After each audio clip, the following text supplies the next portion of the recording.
Hello दोस्तों, आज हम स्टार्ट करने जा रहे हैं चैप्टर 4 जिसका नाम है विद्युत धारिता। ये बोर्ड के नज़रिए से मोस्ट इम्पोर्टेंट चैप्टर है।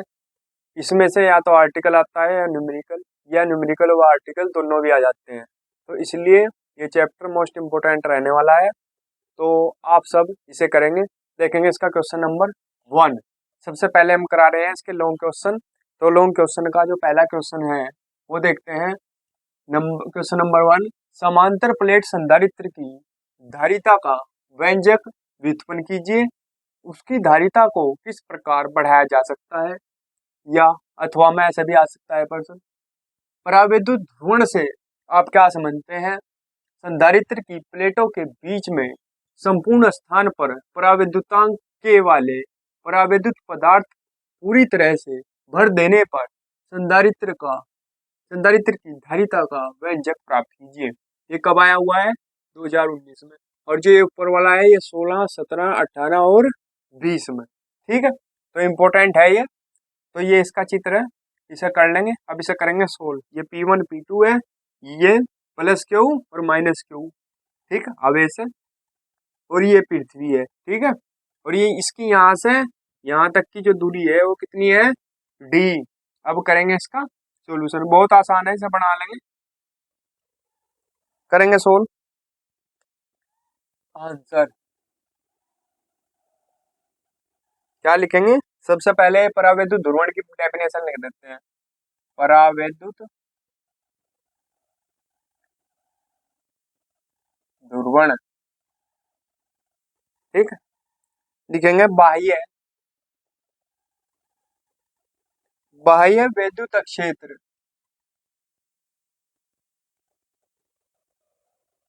में परावैद्युत पदार्थों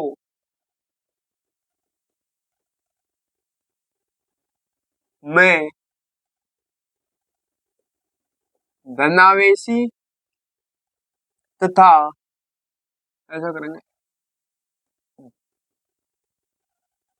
बड़ा सा लिख लेंगे थोड़ा, धनावेशों तथा ऋणावेशों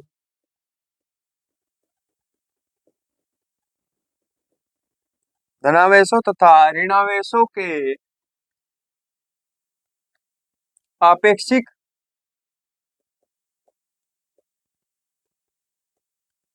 विस्थापित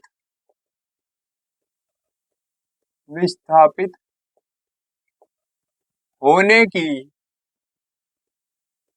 घटना को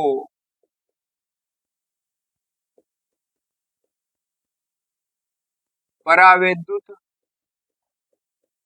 ध्रुवण कहते हैं, ठीक है। तो हमने इसकी डेफिनेशन लिख ली, बहुत छोटी सी डेफिनेशन है।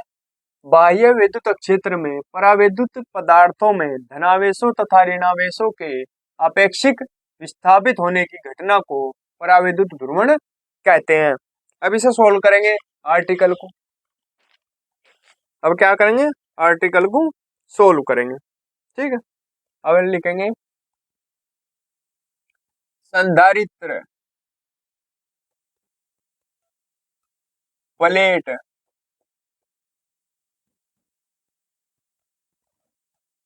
क्या था? समांतर प्लेट संधारित्र की धारिता, ऐसे लिखेंगे, समांतर प्लेट संधारित्र की धारिता, ऐसे ही लिख लो क्वेश्चन में से। संधारित्र की धारिता के लिए व्यंजक, ठीक है, ऐसे हेडिंग डाल लें क्वेश्चन में से। अब लिखेंगे इसके नीचे प्रत्येक प्लेट पर आवेश का पृष्ठ घनत्व सिग्मा बराबर क्यू अपॉन ए, ठीक है। इसे क्या मान लिया हमने? Equation number 1। अब देखेंगे प्लेटों के बीच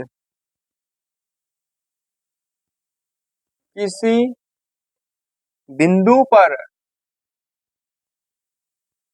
विद्युत क्षेत्र की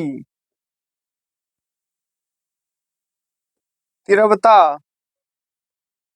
का फॉर्मूला क्या होता है? E बराबर सिग्मा अपॉन के एप्सिलॉन 0। ठीक।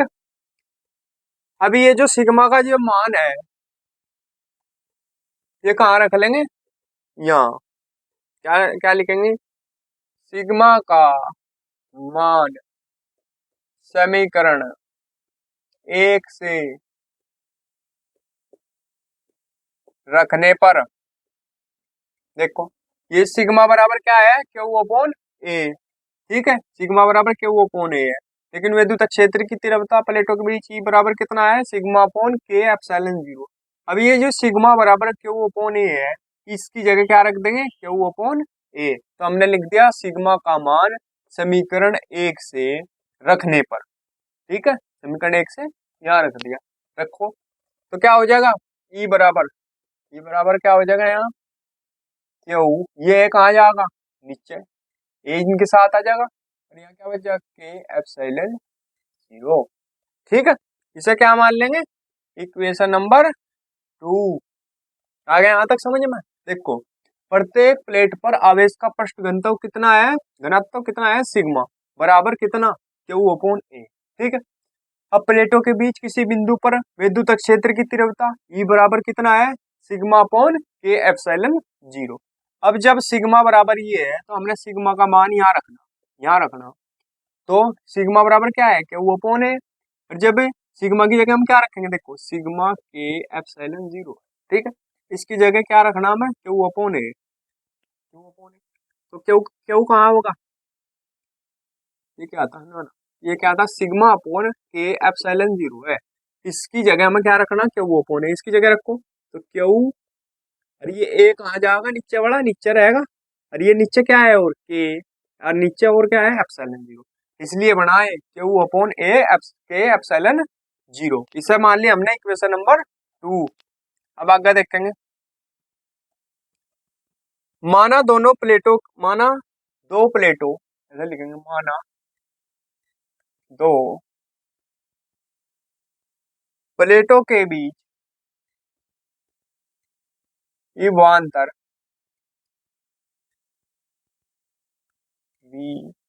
विभवांतर V है, V वोल्ट लिख लो, V वोल्ट है, तब प्लेटों के बीच विद्युत क्षेत्र की तीव्रता, विद्युत क्षेत्र की तीव्रता फिर कितनी होगी?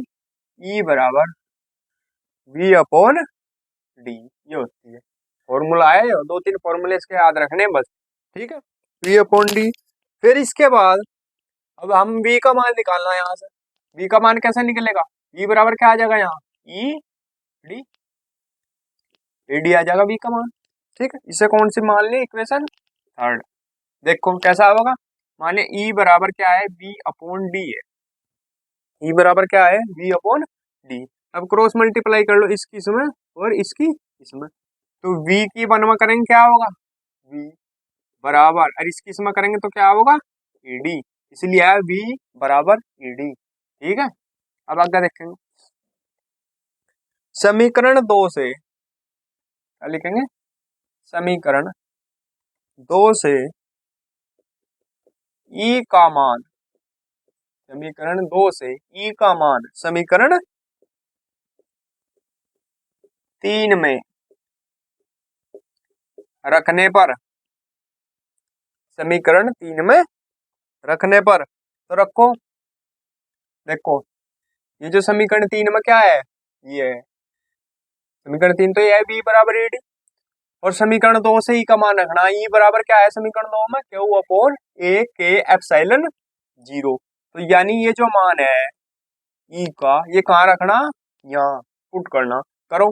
तो v बराबर क्या हो जाएगा यहाँ, v बराबर ई की जगह क्या रखेंगे, ये क्यू। देखो और नीचे ऊपर क्यू है, यहाँ डी है, क्यू डी हो गया ऊपर, अपोन नीचे क्या है, ए के एप्सिलॉन जीरो। ठीक है, ये क्वेश्चन नंबर कौन सी मान ली हमने, 4। सही है, यहाँ तक समझ में आ गया। देखो एक बार और, मान लिया v बराबर ई डी है, ई की जगह हमें क्या मान रखना है, अब ऊपर क्या बचेगा, ऊपर यहाँ क्या हुआ है, ई की जगह में ये मान रखेंगे क्यू बराबर ना, ई बराबर Q upon A K epsilon zero. ऊपर क्या है यहाँ, क्यू, क्यू और इसके साथ क्या रहेगा, डी, ये जो है डी। ठीक है, इसमें रख रहे हैं ना डी, ई की जगह में क्या रखना, Q upon A K epsilon zero. ठीक है, अब ये जो ई है इसका जो मान दे रखा वहां, वो क्या दे रखा, Q upon A K epsilon zero, ये दे रखा। अब ऊपर यहाँ इसकी जगह हम ई की ये रखेंगे मान पूरा, तो ऊपर क्या है, क्यू, क्यू ऊपर क्या है यहाँ फॉर्मूले में डी, और नीचे क्या हो जाएगा, नीचे क्या है ये खाली ए के एप्सिलॉन जीरो, तो इसलिए आया है। ठीक है, अब आगे देखो, आगे देखेंगे, आता है संधारित्र की धारिता सी बराबर क्या होता है, क्यू अपोन वी। इसे कौन सी इक्वेशन मान लिया हमने, 5। इसे इक्वेशन कौन सी मान लिया, 5। अब क्या लिखेंगे, एक काम करो पहले से उतार लो,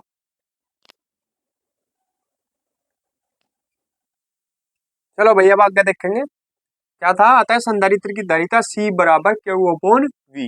ये इक्वेशन नंबर कौन सी मान ली थी हमने, 5। अब क्या करेंगे, v का मान समीकरण 4 से समीकरण 5 में रखने पर v का जो मान है वो समीकरण 4 से कहाँ रख दो, यहाँ 5 में। ठीक है, तो क्या हो जाएगा, देखो v का जो मान है, v का मान ये यहाँ से ये पूरा मान जो है ये कहाँ रखना, यहाँ नीचे। ठीक, तो सारी वैल्यू नीचे चली जाएंगी, और नीचे जाकर ये जो नीचे वाली है कहाँ चली जाएंगी, ऊपर। चलो देखो कैसे,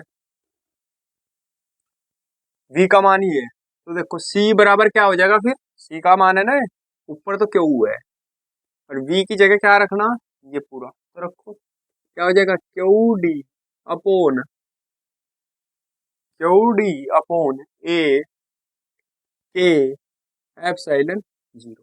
देखो सेम वैल्यू उठा के v की यहाँ रख दी। ठीक है, अब क्या हो जाएगा, क्यू से क्यू कट गया क्यू से क्यू।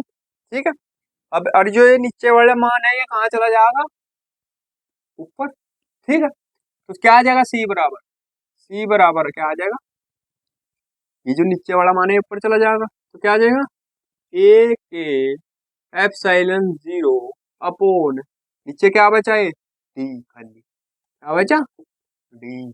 ठीक है, ये क्या है, डी, ये एप्सिलॉन जीरो, ये आ गया। अब देखो आगे, और जैसा इसका मात्रक क्या है, समांतर प्लेट संधारित्र की धारिता है, तो धारिता का मात्रक फैराड, तो फैराड लिख लो। ठीक है, अब लिख लो एक लाइन और, ये भी तो आगे है, इसकी धारिता को कैसे बढ़ाया जाता है, तो इसकी धारिता लिख लो, ऐसे लिख, समांतर क्या है, समांतर प्लेट संधारित्र की धारिता का व्यंजक प्राप्त कीजिए, उसकी धारिता को किस प्रकार बढ़ाया जाता है। ठीक है, समांतर प्लेट संधारित्र की धारिता को निम्न प्रकार से बढ़ाया जा सकता है। क्या कैसे? नंबर 1, प्रयुक्त प्लेटें, प्रयुक्त प्लेटें अधिक क्षेत्रफल की होनी चाहिए।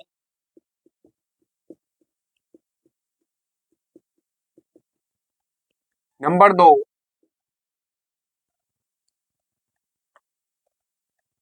प्लेटों के बीच, प्लेटों के बीच, प्लेटों के बीच ऐसा माध्यम, ऐसा माध्यम रखना चाहिए जिसका परावैद्युत परावैद्युतांक परावैद्युतांक अधिक हो। ठीक। और नंबर 3, प्लेटों के बीच की दूरी डी कम लेनी चाहिए। ठीक। तो हमने ये क्वेश्चन नंबर 1 पूरा कर लिया।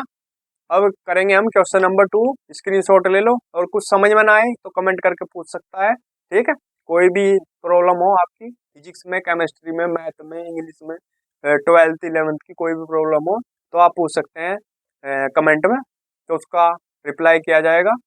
ठीक है, स्क्रीनशॉट ले लो इसका।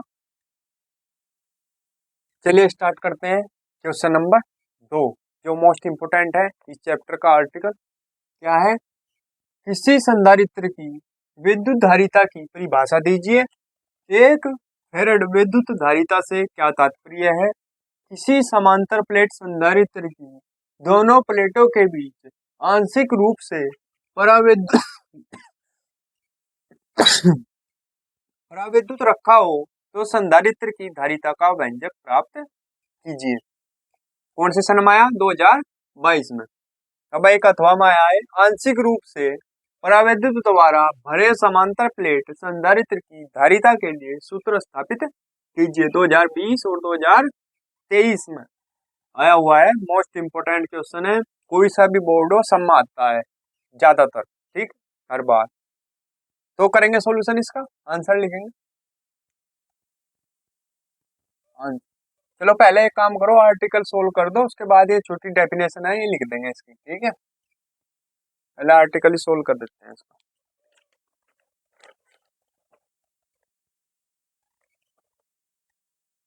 लिखेंगे प्लेटों के बीच वायु में वैद्युत क्षेत्र की तीव्रता क्या होती है? E0 बराबर क्या हुआ अपॉन एप्सिलॉन 0 E। ठीक है, ये फॉर्मूला है। प्लेटों के बीच वायु में वैद्युत क्षेत्र की तीव्रता क्या होती है? E0 बराबर क्या हुआ अपॉन एप्सिलॉन 0 E। अब देखेंगे आगे।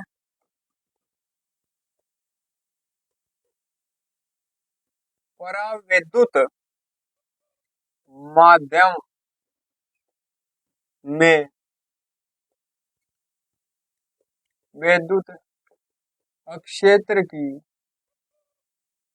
तीव्रता क्या होती है? E बराबर क्यू अपॉन के एप्सिलॉन 0 E।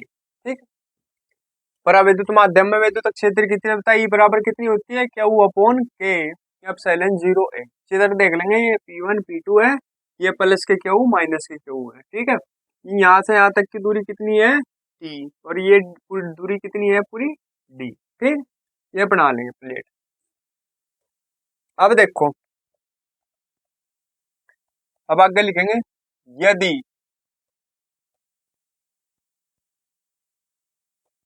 प्लेटो P1 व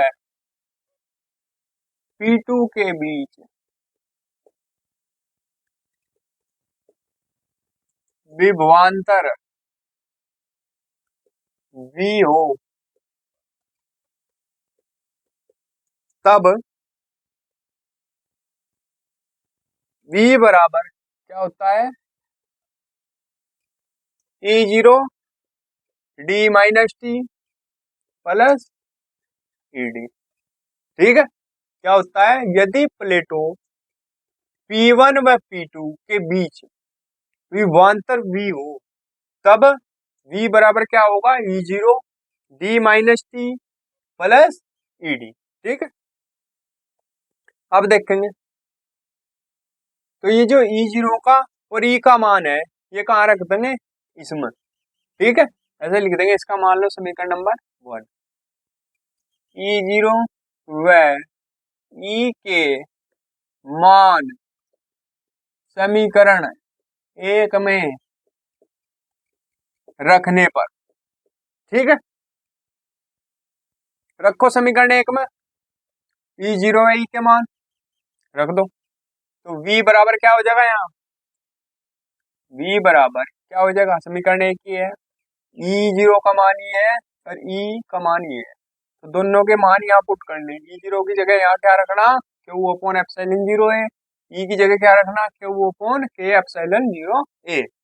चलो रखो, E0 की जगह ये Q अपॉन एप्सिलॉन 0 A। देखो E0 है, E0 की जगह हमने ये रख दिया इसका मान। ठीक है, अब क्या बचा गया, D माइनस टी, ये बचा, फिर प्लस E कितना, E की जगह हमने क्या रखना, Q upon K epsilon 0 A। E की जगह से रख दें Q upon K epsilon 0 A। अब यहाँ कितना बचा फालतू, D, इसकी जगह ही तो हमने रखा, ये बचा D, D इसके साथ गुणा में आ गया। ठीक है,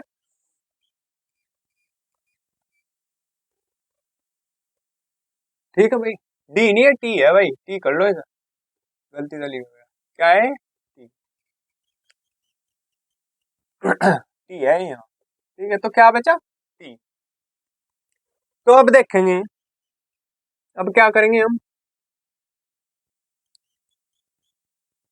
अब इसमें से कोई कॉमन आ रहा, ये देखो कॉमन आ रहा, क्या वो अपॉन एप्सिलॉन 0 A, और यहाँ भी क्या वो अपॉन एप्सिलॉन 0 A कॉमन ले लो, तो V बराबर क्या हो जाएगा, यहाँ से V बराबर Q अपॉन एप्सिलॉन 0 A, ये कॉमन ले लिया, क्या बचा D माइनस टी, और इधर क्या बचा प्लस, ऊपर तो बचा T, देखो ये तो पूरा कॉमन जा लिया, ये पूरा कॉमन ले लिया, ऊपर क्या बचा T, नीचे क्या बचा, ये तो बचा T अपॉन के, तो क्या बचा V बराबर Q upon epsilon 0 A D minus T plus T upon के। ठीक है, अब आगे देखेंगे, आता है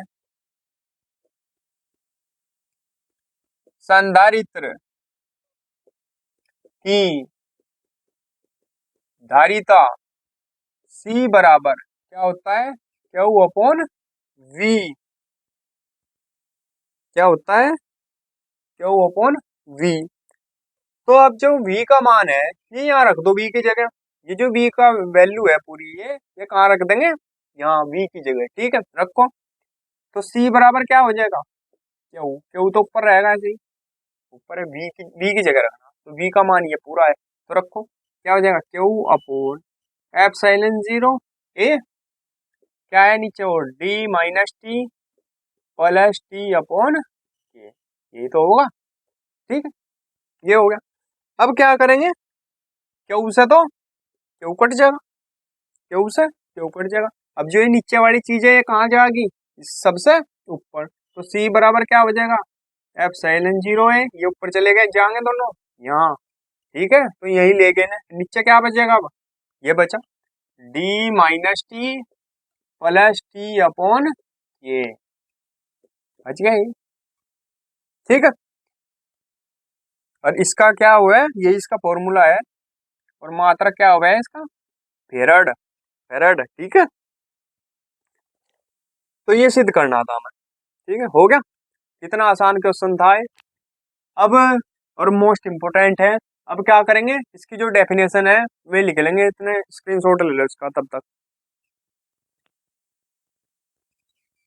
चलो भाई, अब देखेंगे इसके शॉर्ट क्वेश्चन क्या, इसमें शॉर्ट क्वेश्चन दे रखे दो। ठीक है, किसी संधारित्र की विद्युत धारिता की परिभाषा, एक फेरेड विद्युत धारिता से क्या तात्पर्य है। ठीक है, इन दोनों का आंसर हम लिखेंगे, कंप्लीट करेंगे ताकि, ये तो आंसर था।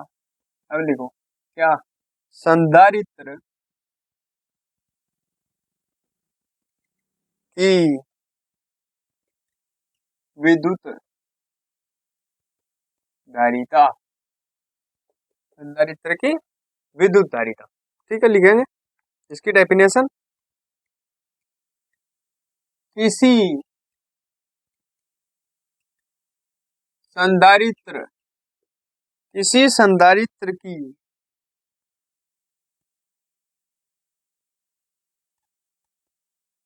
विद्युत धारिता सी उसे दिए गए, उसे दिए गए आवेश क्या क्यू तथा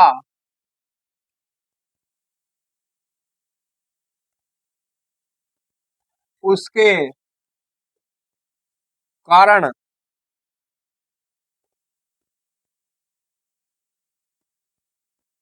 संधारित्र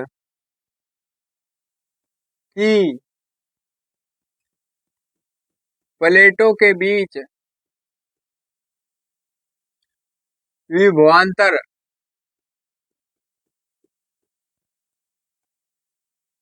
विभवांतर क्या V के अनुपात के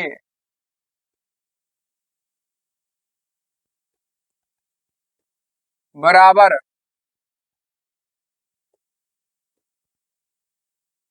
होती है। ठीक है, क्या, किसी संधारित्र की विद्युत धारिता सी उसे दिए गए आवेश Q तथा उसके कारण संधारित्र की प्लेटों के बीच विभवांतर V के अनुपात के बराबर होती है। तो फॉर्मूला भी लिख लेंगे इसका एक,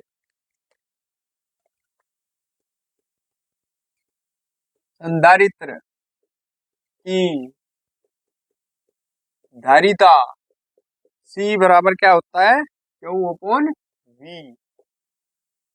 तो इससे भी हम डेफिनेशन बना सकते हैं इसकी। तो क्या लिखेंगे, अगर मान लिया कुछ ना याद रहे तो क्या लिखेंगे, Q तथा V के अनुपात को संधारित्र की धारिता कहते हैं। ठीक है, डेफिनेशन बन जाएगी, अगर याद ना रहे तब की बात है। ठीक है, वो भी गलत नहीं होगी, सही रहेगी।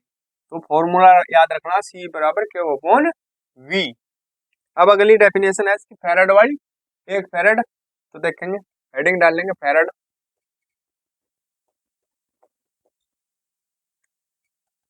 यदि Q बराबर 1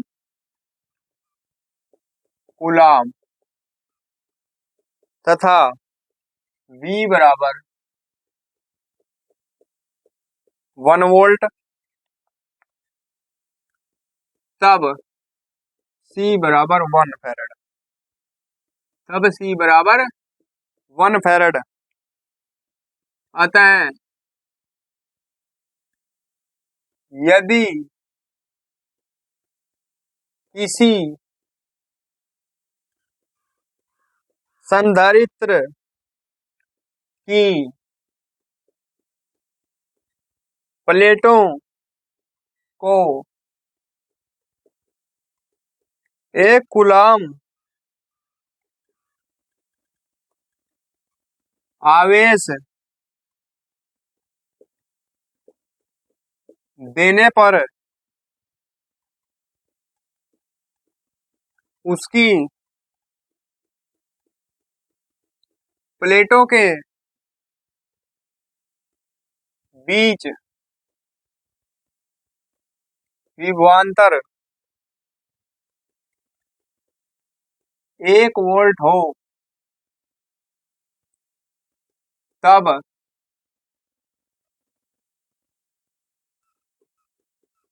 संधारित्र की धारिता कितनी होगी? 1 फैराड होती है। ठीक है, ये डेफिनेशन होगी इसकी। तो दोनों डेफिनेशन पूरी होगी। क्या? यदि Q बराबर 1 कूलाम तथा V बराबर 1 वोल्ट तथा C बराबर, तब क्या होगा? जब कूलाम देखो ये फॉर्मूला है, C बराबर क्या है? Q upon V। ठीक है, अगर इसके बराबर भी 1 होगा और V के बराबर भी 1 होगा, रखो C बराबर 1/1, तो C बराबर भी क्या होगा? 1, यानी फैराड इसका मात्रक होता ही है, फैराड हो जाएगा। तो इसलिए कहा यदि Q बराबर 1 कूलाम तथा V बराबर 1 वोल्ट, तब क्या होगा? C बराबर 1 फैराड। अतः यदि किसी संधारित्र की प्लेटों को 1 कूलाम आवेश देने पर उसकी प्लेटों के बीच विभवांतर 1 वोल्ट हो, तब संधारित्र की धारिता कितनी होगी?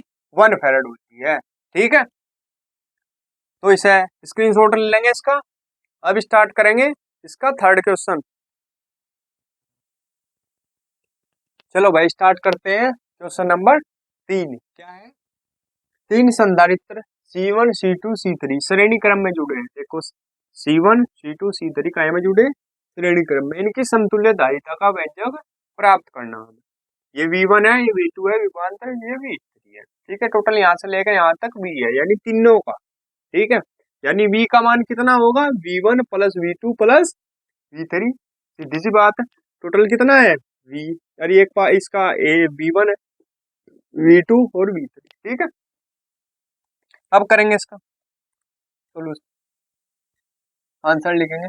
माना, सन देख लो पहले इसका, 2015, 17 और 2018। नोट करते रहो, नोट्स बनाते रहो। उसकी केमिस्ट्री की वीडियो भी डाल लूंगा मैं, और इंग्लिश के जो मोस्ट इम्पोर्टेंट क्वेश्चन है वे भी डाले जाएंगे। तो करते रहिए, मैथ के भी डाल लूंगा। तो वीडियो देखते रहिए और चैनल को सब्सक्राइब करिए हमारे, और वीडियो को शेयर कीजिए ज़्यादा से ज़्यादा अपने दोस्तों पे, जिससे उनका भी बहुत फायदा हो सके और आपके सबके अच्छे नंबर आ सके बोर्ड में। तो चलो देखेंगे। माना 3 संधारित्रों को जिनकी धारिताएं C1 C2 व C3 हैं,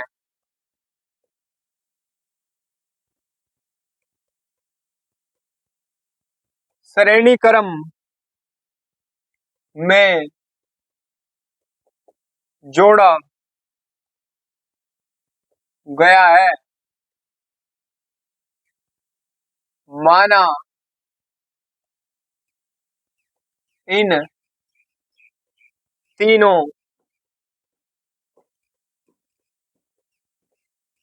संधारित्रों की प्लेटों के बीच विभवांतर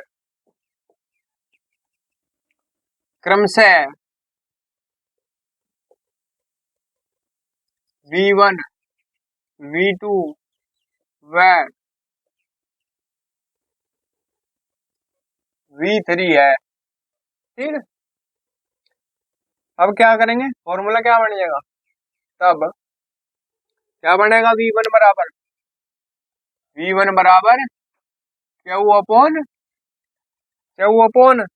C1। ठीक है, क्योंकि V1 के लिए कर रहे हैं हम, तो C1 लगेगा, क्योंकि धारिताएं C1 C2 C3 है और विभवांतर V1 V2 V3 है, तो तीनों का अलग अलग निकलेगा। ठीक है, आवेश सब पे एक ही है, Q। ठीक है, अब देखो, और V2 बराबर क्या हो जाएगा? Q/C2। ठीक है, और V3 बराबर क्या हो जाएगा? Q/C3। ठीक है, अब देखें बिंदुओं ए व बी के बीच कुल विभवांतर V बराबर कितना होगा, कितना होगा V बराबर, बताया था, तीनों को जोड़ देंगे, क्या बन जाएगा V1 plus V2 plus V3। ठीक है, अब ये V1 V2 V3 के मान है, तीनों को जोड़ दो तो V बराबर क्या आ जाएगा, V1 की जगह क्या रखेंगे, क्यू अपॉन C1, V1 की जगह क्या रखेंगे, क्यू अपॉन C1, फिर प्लस V2 की जगह क्या रखेंगे, Q upon C2, Q upon C2, फिर प्लस V3 की जगह क्या रखेंगे, क्यू अपॉन C3। ठीक है, ये जो V1 V2 V3 की वैल्यू है ये यहाँ रख ली। ठीक है, अब क्या करेंगे, इसे मान लिया हमने इक्वेशन नंबर 1। ठीक है, अब इसे मान लिया इक्वेशन नंबर 1। यदि, अब अगली लाइन से लिखेंगे, यदि ए व बी के बीच विभवांतर V तथा संधारित्र की धारिता सी हो तो फॉर्मूला क्या होता है, V बराबर क्यू अपॉन सी, इसे मान लेंगे इक्वेशन नंबर 2। ठीक है, क्या कहा, यदि ए व बी के बीच विभवांतर V तथा संधारित्र की धारिता क्या हो, C हो तो V बराबर क्यू अपॉन सी। अब देखो ये भी V का मान है, ये भी V का मान है, तो दोनों जब V के मान है तो इनकी वैल्यू भी आपस में क्या होंगी, बराबर। तो क्या लिखेंगे, समीकरण 1 व 2 की क्या करेंगे, तुलना करने पर, तुलना करने पर, करो तुलना, समीकरण 1 व 2 की क्या करेंगे, तुलना। देखो क्यू अपॉन सी, क्यू अपॉन सी कहे के बराबर होगा, इस पूरे के Q upon C1 plus Q upon C2 plus Q upon C3। ठीक है, अब देखो क्यों होगा, क्योंकि ये भी B का मान है और ये भी V का मान है, दोनों V के मान है, तो इनके जो मान है, इनकी जो वैल्यू है, ये भी आपस में क्या होंगे, बराबर। तो तुलना कर दी हमने। अब देखो ये क्यू अपॉन सी है बराबर, इसमें से क्यू यहाँ भी है, यहाँ भी है, यहाँ भी है, सारे में क्यू क्यू है, क्यू कॉमन ले लो, तो क्यू बाहर ले लिया, तो क्या बचा अंदर, अंदर क्या बचेगा, 1/C1 plus 1/C2 plus 1/C3। तो इसलिए अब क्या करेंगे, क्यू से क्यू कट जाएगा, क्यू से क्यू कट जाएगा तो क्या होगा, ऊपर क्या बचा 1/C बराबर, यहाँ क्या बचेगा 1/C1 1/C2 प्लस 1/C3। यही क्या है, समतुल्य धारिता का व्यंजक। ठीक है, तो हमने इसके 3 क्वेश्चन कंप्लीट कर लिए, इसका स्क्रीनशॉट ले लो। अब करेंगे क्वेश्चन नंबर 4। चलो दोस्तों अब स्टार्ट करते हैं क्वेश्चन नंबर 4। क्या है क्वेश्चन नंबर 4, दो अविच्छिन्न चालकों को तार द्वारा जोड़ने पर ऊर्जा ह्रास यानी ऊर्जा हानि भी आ सकता है, यहाँ लिखा हुआ क्या आ सकता है, हानि के लिए सूत्र का निगमन कीजिए। 2017 2019 और ये 2018 में आया, ऐसा अथवा हो गया। ठीक है, क्वेश्चन यही किया, मतलब आंसर एक ही है, क्वेश्चन कई तरह के से बन जाओ, ऊर्जा हानि देते, ऊर्जा ह्रास देते, और इस टाइप से जैसे दे रखा है ऐसा देते। ठीक है, तो चलो ये दो तारे हैं, उनके बीच इन्हें जोड़ रखा, और ऊर्जा ह्रास का वो निकालना कि ऊर्जा कितनी ऊर्जा की हानि होगी। ठीक है, ये Q1 C1 V1 और Q2 C2 V2, ये भी बीच में भी बांटा रहता। ठीक है, अब लिखेंगे आंसर,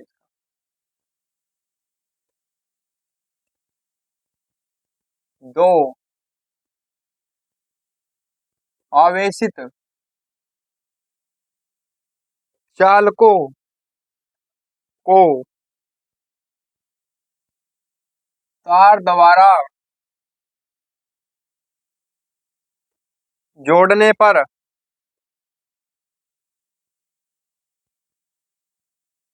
जोड़ने पर ऊर्जा हानि। ठीक, ऊर्जा हानि, हेडिंग डाल।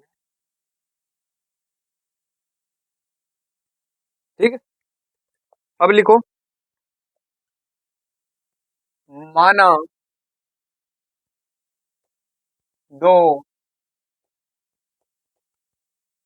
चालकों की विद्युत धारिताएं C1 में C2 हैं। चालकों को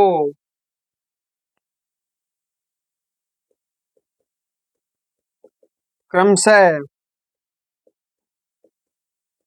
Q1 व Q2 आवेश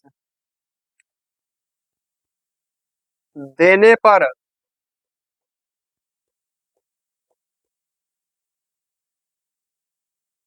उनके वैद्युत विभव V1 व V2 है।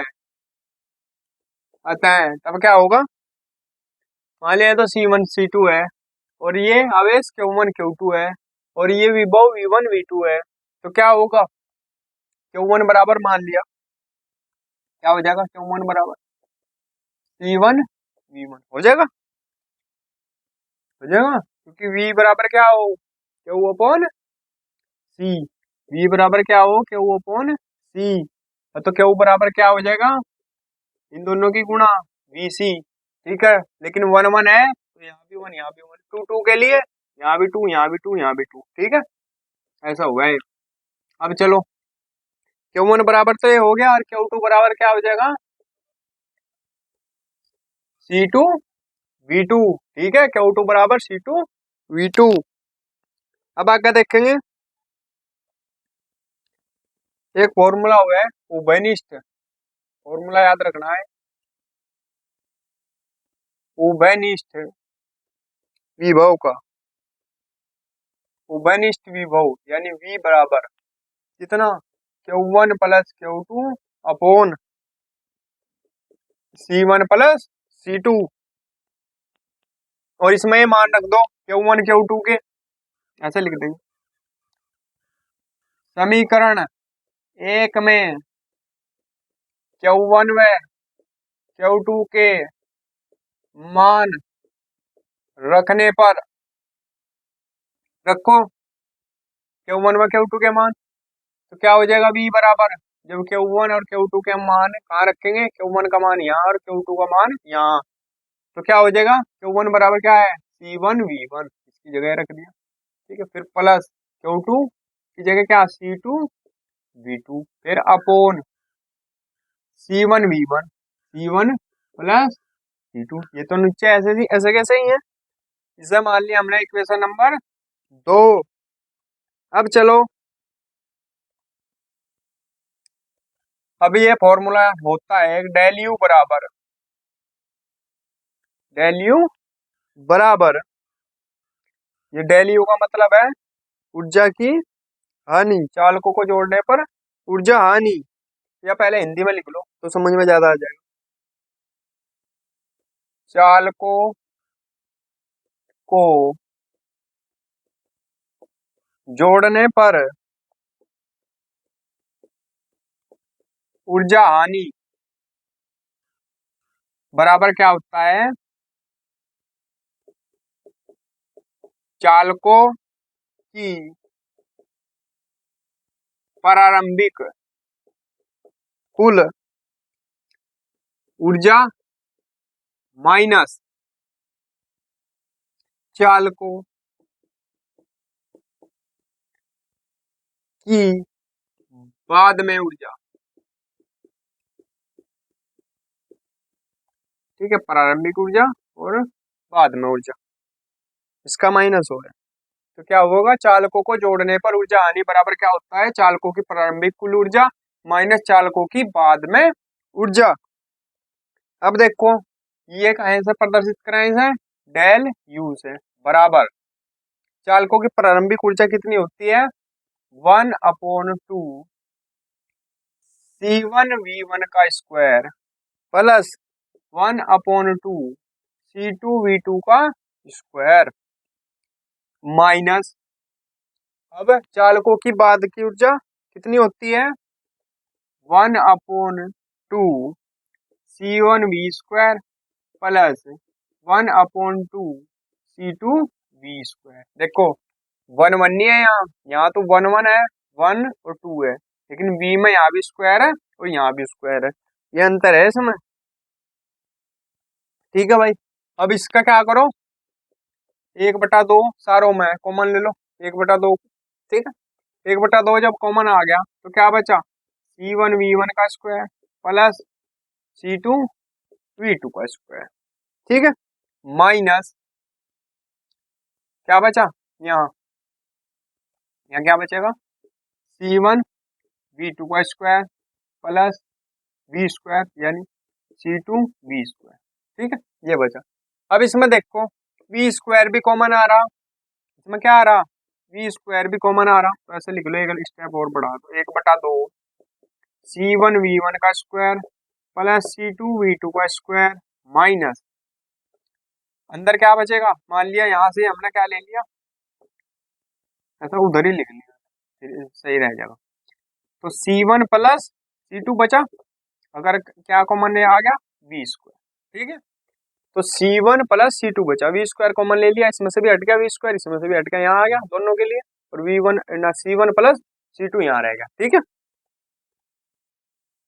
चलो भैया अब आगे क्या था, यहाँ तक आ गया था। अब क्या लिखेंगे समीकरण 2 से V का मान रखने पर।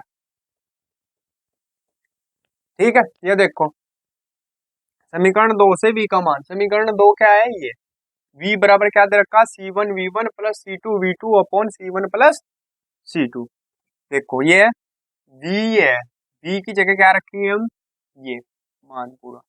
ठीक है लेकिन ये क्या है काहे के बराबर है सिर्फ V के बराबर, लेकिन ये क्या है यहाँ V स्क्वायर, लेकिन अगर हम इसका स्क्वायर कर दें तो इसका भी क्या हो जाएगा पूरे का स्क्वायर। तो जो V की वैल्यू यहाँ रखी जाएगी वो क्या रखी जाएगी यानी V स्क्वायर की वैल्यू रखी जाएगी वो क्या रखी जाएगी C1V1 plus C2V2 upon C1 plus C2 का होल स्क्वायर। ठीक है तो अब देखेंगे आगे, रखो क्या आ जाएगा ये डेल यू के बराबर चल रहा है, डेल यू बराबर 1/2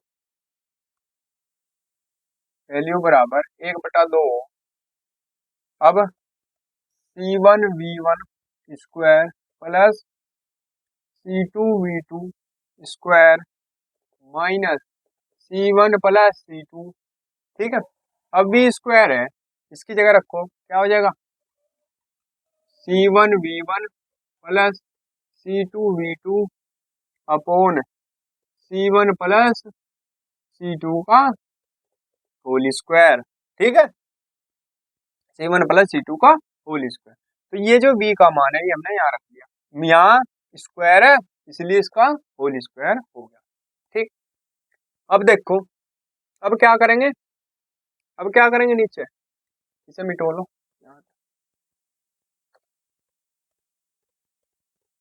अब देखो बराबर 1/2 C1V1 का स्क्वायर प्लस C2V2 का square minus C1 plus C2।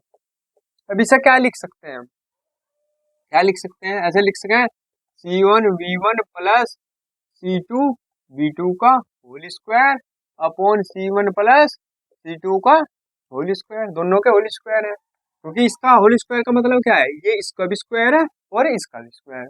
ठीक है तो देखो एक C1 प्लस C2 ये है और ये होल स्क्वायर है तो पावर घट जाएगी पूरी।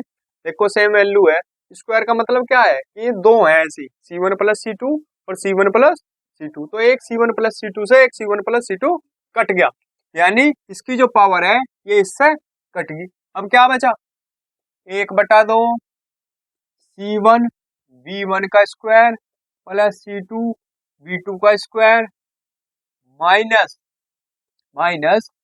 C1 V1 plus C2 V2 का whole square upon C1 plus C2।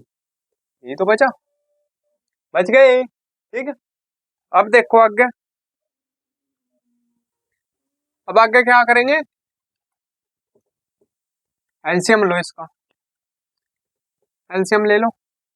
देखो ये एलसीएम ये आ जाएगा सेम 1/2, ये तो चलिए रहा बात, एलसीएम सेम ही यही आ जाएगा। तो इसकी गुणा कहाँ होगी, इसमें। ये देखो ऐसा कर लो, एलसीएम तो यही आ जाएगा C1 प्लस C2, एलसीएम आ गया इसका।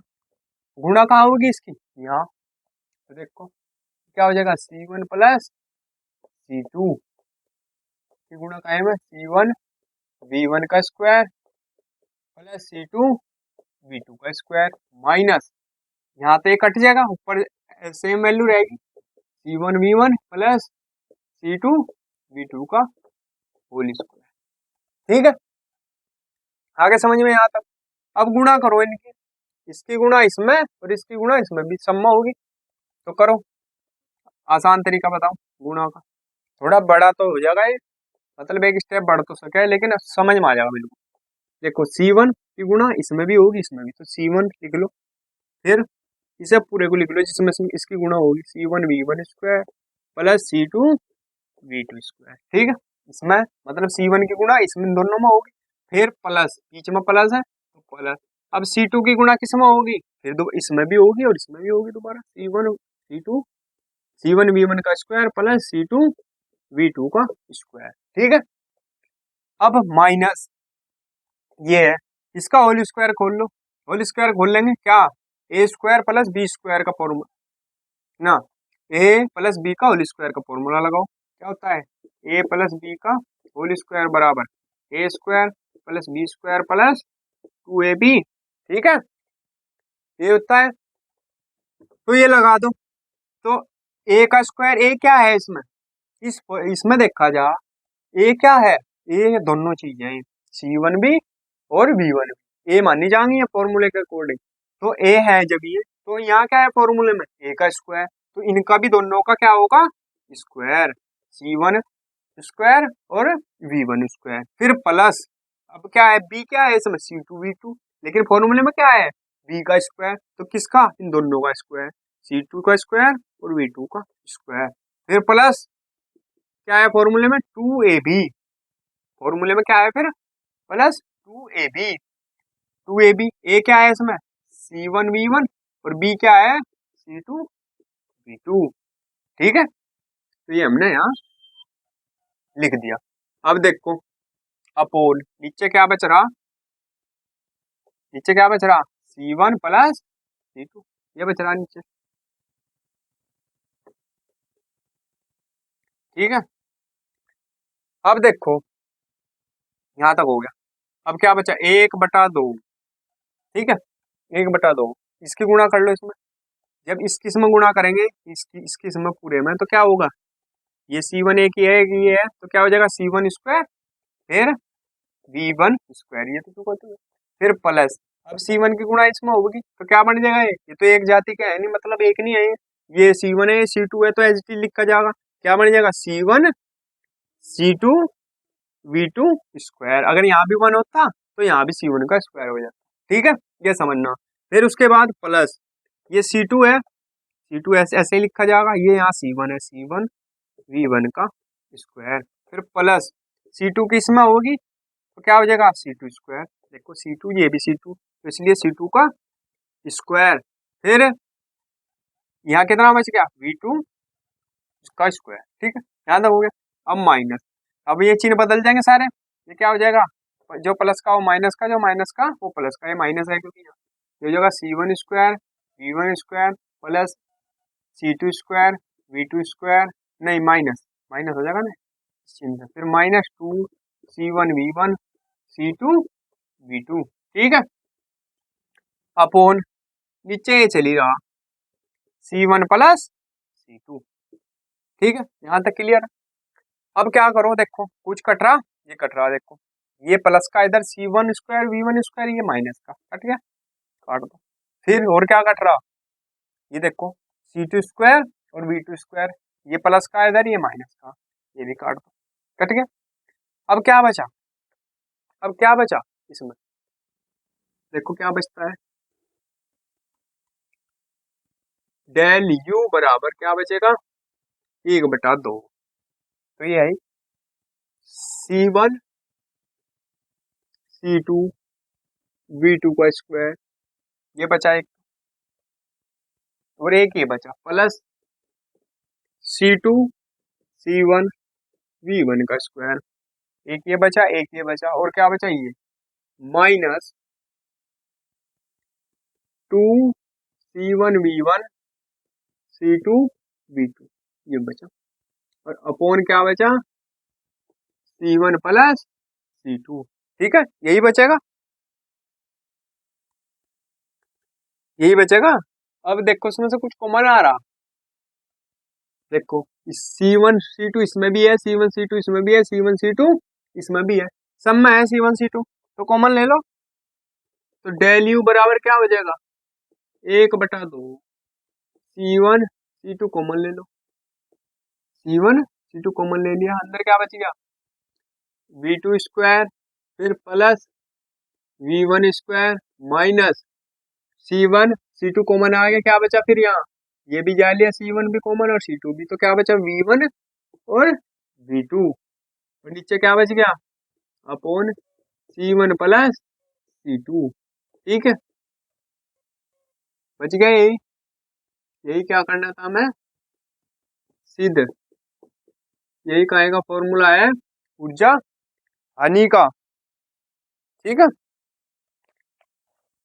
और इसे अब देखो एक चीज ध्यान दे, ये फॉर्मूला कहे का बन रहा है, ऊपर देख लो, इसे भी लिख लो, V का स्क्वायर, एक A square B square minus 2AB, तो इसे भी लिख लो, क्या बन जाएगा डेल यू बराबर 1/2 C1 C2 ये कहे का फॉर्मूला बन गया, कहे का बन गया A square plus minus B square का, क्योंकि माइनस, तो A1 माइनस, ऐसे लिखेंगे V1 माइनस V2 का होल स्क्वायर, ये तो बनेगा अपॉन में, ये चलिए रहा अपना C1 प्लस C2, ठीक है, ये आ गया इसका फाइनल फॉर्मूला, ठीक है, यही क्या हो गया इसका आंसर, यही क्या है ऊर्जा हानि का व्यंजक, स्क्रीनशॉट ले लेंगे इसका। हमने इसके जो लॉन्ग क्वेश्चन थे, मोस्ट इम्पोर्टेंट आर्टिकल थे, मैं हमने कंप्लीट कर लिए हैं, अब हम कर रहे हैं इसके शॉर्ट क्वेश्चन। तो पहला शॉर्ट क्वेश्चन कौन सा है, संधारित्र किसे कहते हैं, ये अलग से तो नहीं आता, लेकिन लॉन्ग क्वेश्चन में ही ऐड होके आ जाता है कभी कभार, तो लिखेंगे इसका आंसर, संधारित्र किसे कहते हैं, क्या लिखेंगे, यह एक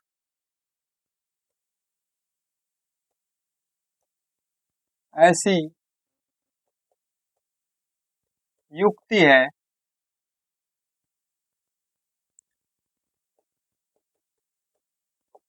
जिसमें चालक के आकार में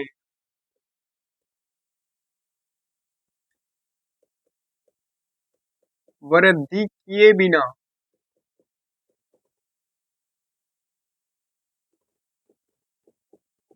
उस पर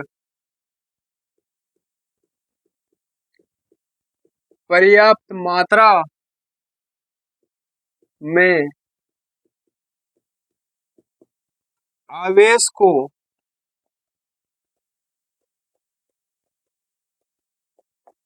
संचित किया जाता है या किया जा सकता है, ठीक है। तो क्या यह एक ऐसी युक्ति है जिसमें चालक के आकार में वृद्धि किए बिना उस पर पर्याप्त मात्रा में आवेश को संचित किया जा सकता है। अब अगली डेफिनेशन लिखेंगे,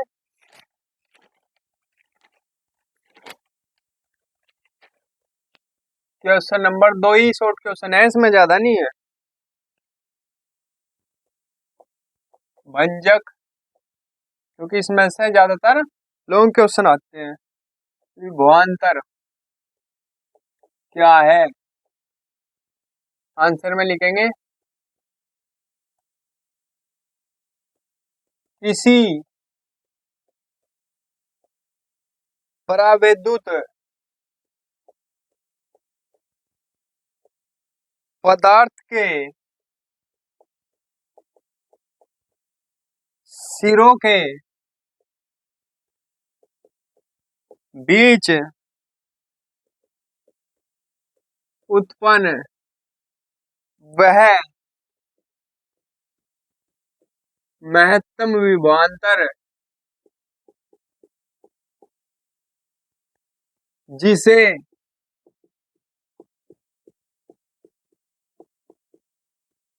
परावैद्युत बिना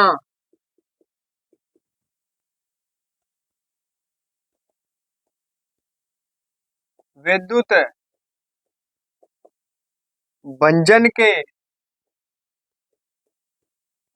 सहन कर सकता है, उस परावैद्युत का भंजक विभवांतर कहलाता है। क्या है? किसी परावैद्युत पदार्थ के सिरों के बीच उत्पन्न वह महत्तम विभवांतर जिससे परावैद्युत बिना विद्युत भंजन के, परावैद्युत बिना विद्युत भंजन के सहन कर सकता है, उस परावैद्युत का भंजक विभवांतर कहलाता है। दोस्तों, हमने इसके इस चैप्टर के शॉर्ट क्वेश्चन और लॉन्ग क्वेश्चन कंप्लीट कर लिए हैं। अब हम अगली वीडियो में मिलेंगे इसके न्यूमेरिकलों के साथ। इसके जो न्यूमेरिकल हैं वो मोस्ट इम्पोर्टेंट हैं, हर साल आते हैं एग्जाम में, मोस्ट इम्पोर्टेंट न्यूमेरिकल हैं। तो देखते रहिए हमारी वीडियो और हमारे चैनल को सब्सक्राइब कीजिए। धन्यवाद।